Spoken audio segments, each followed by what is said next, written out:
জানো তো, যখন আমার বাবু আমার পেটে, আমার 9 মান্থের স্বাদের সময় ফটো, তারপর বাড়ি আনি, ওর বাবার সাথে ভিডিও কলে কথা বলে।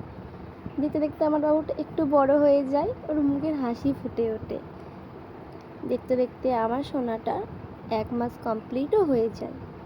অনেক ভালোবাসি, আমরা দুজনে মিলে কত গল্প করি, অনেক আনন্দ থাকি। দেখতে দেখতে আমার সোনার 2 মাসও হয়ে যায়।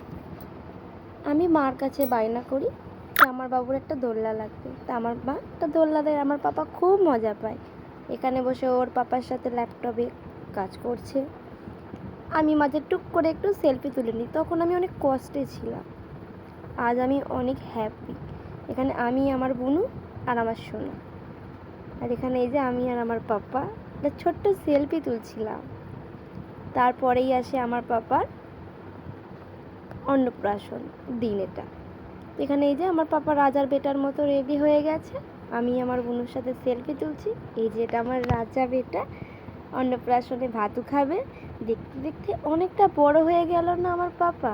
এই কয়দিন আগে আমার পাপাকে বাড়ি নিয়ে আসলাম, আজকে সেই ছেলেটার 8 মান্থ কমপ্লিটও হয়ে গেল।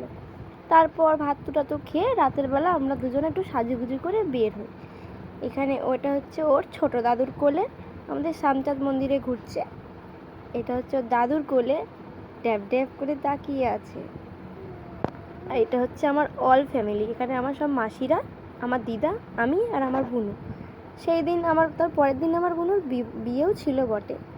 তার 2 দিন বাদে আমার পাপা যায় ওর মামা বাড়ি ভাতু খেতে, ভাতু খেয়ে আসে। এটা হচ্ছে অনেক দিন আগের ফটো, ওর পাপা এখন ফার্স্ট আমাদেরকে দেখে। এটা হচ্ছে আমার বাবার সাথে একটা সেলফি তুলি মিনারে। তারপর আমার পাপার জন্য একটা ব্যাগ আমি কিনি, আর ব্যাগের মধ্যে করে আমার পাপা না খুব ঘুরতে ভালোবাসে, একদম শান্তশিষ্ট ভালো ছেলের মতো চুপটি করে বসে থাকে। তারপর আমার পাপা আমাকে হামি দেয়, এখন আমি আমার পাপাকে নিয়ে অনেক খুশি আছি।